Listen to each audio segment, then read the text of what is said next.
It's March 21st. Doing a little groundwork today. All we're doing really is working down disc bean stubble from last year. The winter's been so mild, especially there in February. We had a week of like 70 degrees. That really allowed the weeds to start growing. So I'm here at some 70 acres.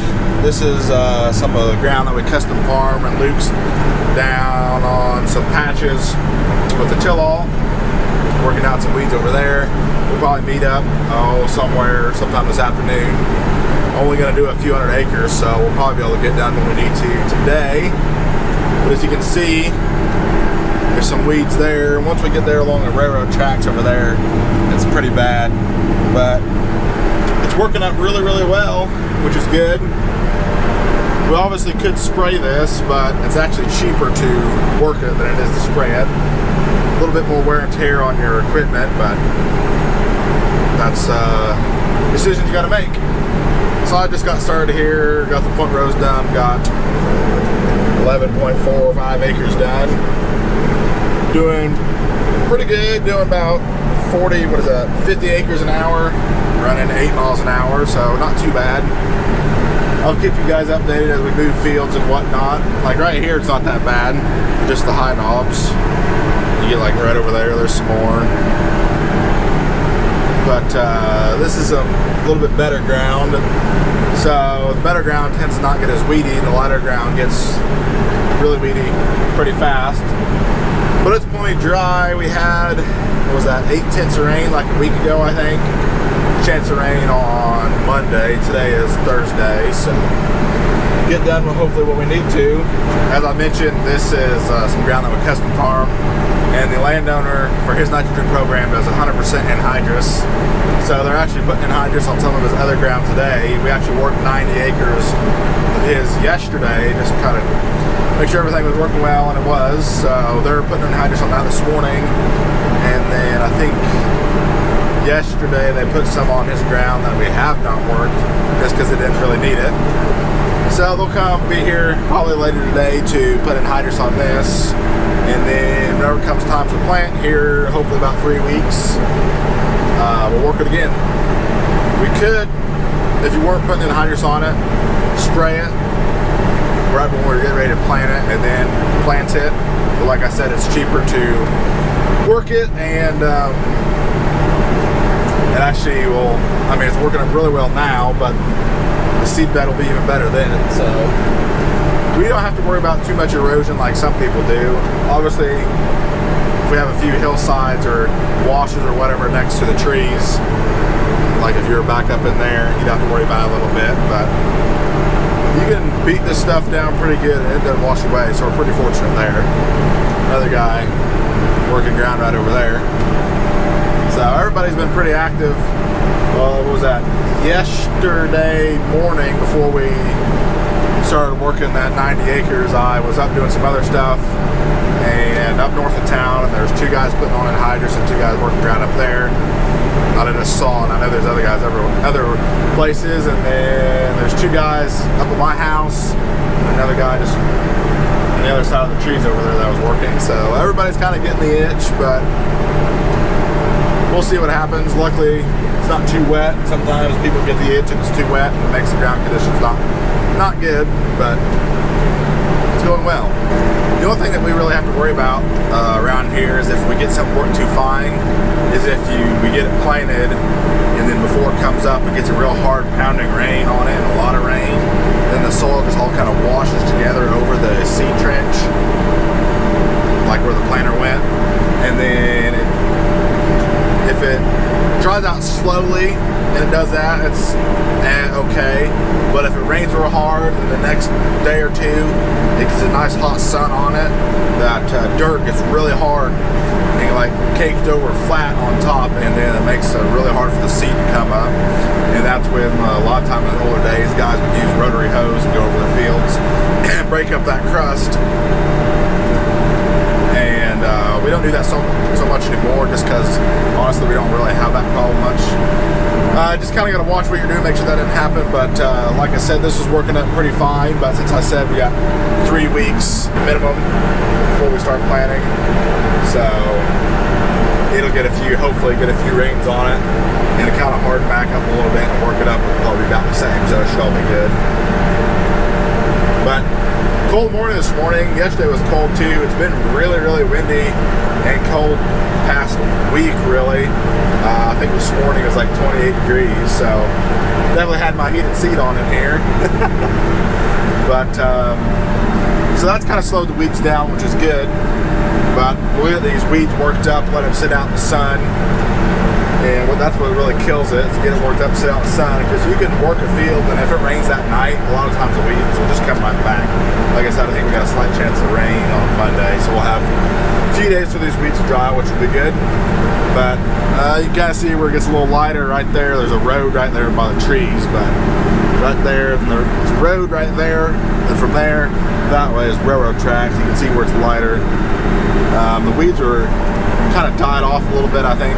Well, I don't know if they died off, but got a little unhealthy since it got so cold, so that kind of helped us out because they were pretty thick right along there. But this cultivator's cutting through just fine. Luckily, it's not too big, that's why we can get out here and get it taken care of.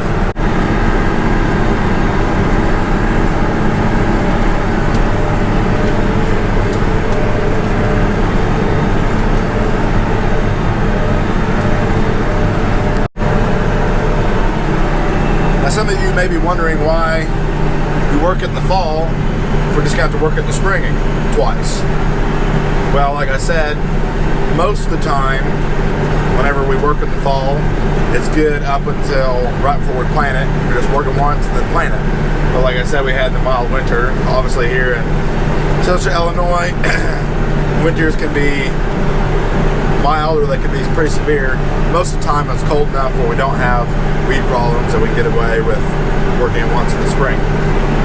But a few reasons we also work in the fall is that one is weed suppression, because if we didn't work this would be just absolutely covered in weeds, unless we sprayed it obviously, which we could. But we work it for multiple reasons instead of spraying it.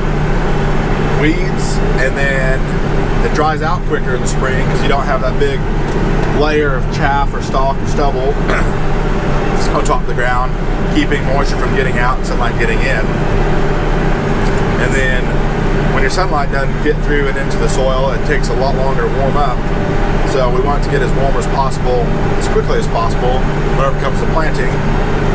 That way we can get in the fields in a timely manner, because we all know that the earlier your planting date is, the better your yields are. Another reason is that when you bury said chaff stubble layer and mix it in with the soil, it helps break it down faster and puts all that organic material, incorporates it into the soil. You know, the guys that no-till, they say, oh, they have helping soil health. They are.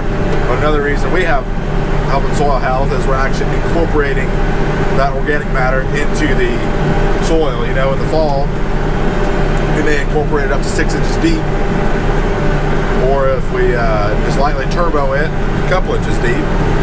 And so if you go out there, we have well, here in Illinois, we're fortunate on our good ground, we'll have 3-4 foot of topsoil.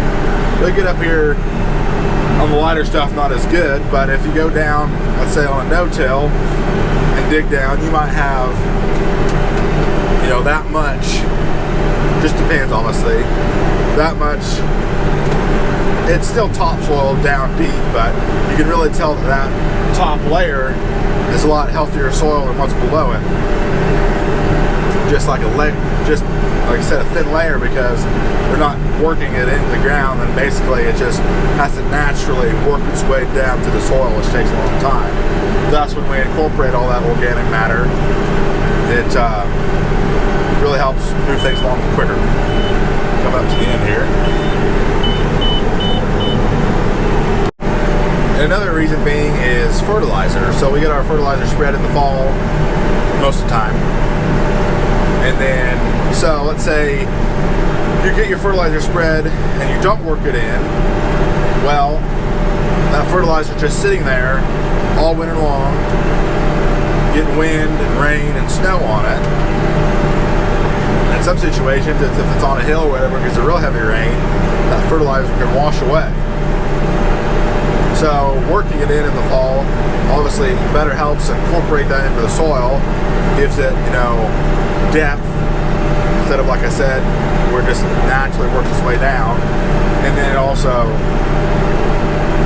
keeps that fertilizer from dispersing, if you will, because the fertilizer we use, it's got nitrogen in it.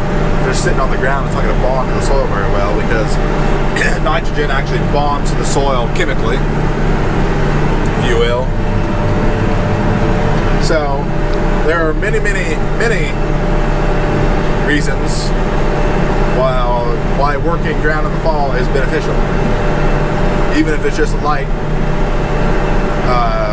Like when we use our turbo, just working a few inches deep, and we work ours pretty deep, it's probably 4 inches deep, but it just really helps get things going. So that's why we do it. Obviously, you know, no-tillers, they don't have equipment expenses, but you got to use a lot more chemical, so you have a lot more chemical expenses. And also, people are always saying, oh, no-tillers are really helping the world. Not to hate on you no-tillers, but, you know, sometimes it gets annoying for people who don't know what they're talking about, and then they bring that up. Yeah, no-tillers are really doing a lot of good for the world, but no-tillers are also spraying on a lot more chemical. So, take that for what it's worth, I guess. Now, all you no-tillers out there, don't be getting mad at me. I'm not saying that you guys are wrong and our way's the best way, but for our operation, conventional tillage works better for us than no tillage. There's places and times where no-till is probably better, is better. So, just want to get that disclaimer out there. Don't want everyone to get their underwear in a wad here. We're moving along pretty well. Got 45 and a half acres done. I think there's like 72 or something acres like that here, so that's pretty excited. Yeah. Not for sure where I'm going after this. Dad's been out driving around, scouting stuff out, so I'll give him a call here in a little bit when I get done. Well, I just got done with that field. It's right up the road there. Pulled into one of our shed lots, eat my lunch, and then I'm going to go up to my house. Got 65 acres up there. And Dad's going to do some more driving around. He's going down towards Raritan now to go check out a field down there that gets notoriously weedy for whatever reason. So, can eat my lunch, go up there, start working on that. Well, I got moved up here to my house. You can see pretty darn dusty, which is to be expected because it's drier up here than it was down even where I just was, 6 miles to the south. So this shouldn't take too long. Only 65 acres here, doing 49 acres an hour, which will be good. Luke's, I think he's working down his 68 that he got tiled last fall, so it's probably going to take a little bit longer. I'll have to go a little slower because it's rough. But I don't know if you'll see it or not. There's a few small weeds here.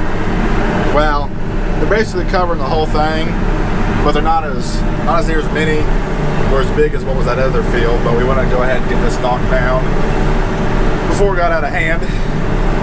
So this is working up really well up here, which is always a plus. So Dad went to go check another field. I think I told you down there in Raritan. See what the verdict is on that when I get done with this. That's an 80. So might have to drop down there and hit that. Not sure yet, but we'll see. This farm's got a few more rolls in it.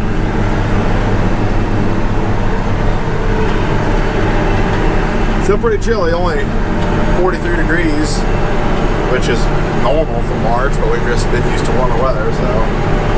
Oh well, what are you gonna do? Have to keep my eye out for coyotes. I don't know if you can see a thin strip of, well, it's brown, but there's grass over there. They dig in a bunch and got dens and whatnot. See one, might have to run into the house and get my gun. Show them a thing or two. But this is working out really, really nice. Even better than the other field. Should be a really nice seed bed whenever it comes time to plant.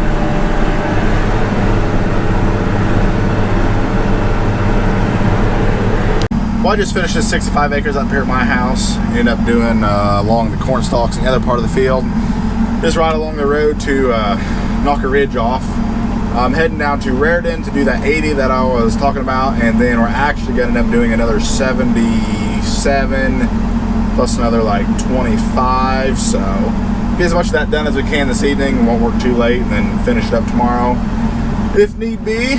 So I'm going to end up doing a bit more down there than what I thought, but that's all right. Get all the weeds knocked out while we're down there. So I'm going to put you guys on the front of this tractor and maybe get a little time lapse.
Well, we made it down here. This is chiseled corn stalks.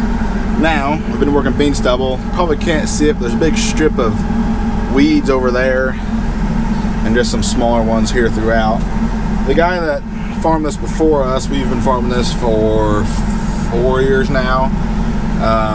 The guy that farmed it before us was always really late getting around to it, and it always got really weedy in the spring. So I'm guessing all the weeds always went to seed, and then they'd work it in and just spread all sorts of weed seed. So I'm sure there's more than normal weed seed in here, but oh well. This is an 80. It'll take me an hour and a half to get this done, and might call it quits after that. We'll see. Finish the rest of it up tomorrow, but get going on this, and I'll let you know if anything exciting happens. Hopefully nothing bad. Pretty dusty because they ain't got auto steer. Can't hardly see where I'm going. At least this way I can. That way I won't be able to. Perks of living in the 21st century, eh? Here's this green strip I was telling you guys about. It goes all the way over there to the road. I think what this is from is the guy that farmed this before us had a grass lane going somewhere right through here. I'm guessing that's what that's from. And it's just getting wider and wider, like I said. Well, probably from the first year or two that we farmed it, from the weed seed, dragging it back and forth as we worked across it. It's the only thing I can think of. So I don't know if you can see the purple and smaller green weeds down there. So as soon as it got warm, this definitely would have taken off, but got about 20 acres left, and then I'll be done. Probably gonna call it quits for the evening. After I get this done, that'd be about 215 or some change. So decent day. I'm not sure how much the other tractor got done. Probably at least 150. Like I said, Luke was working out some tile lines, and then I don't know if it's still running or not. But 350, 400 acres isn't too bad. Well, that's going to be all she wrote for today. Made it down here to one of our shed lots down here by Raritan. Quite a few guys working today. I guess everyone else is getting the itch, or the same idea as we are. But Jonathan's down there. Came to pick me up, take me back, and I'll go home. Give me some supper. So that's going to be all she wrote. Do appreciate you guys watching, and we'll catch you at the next one.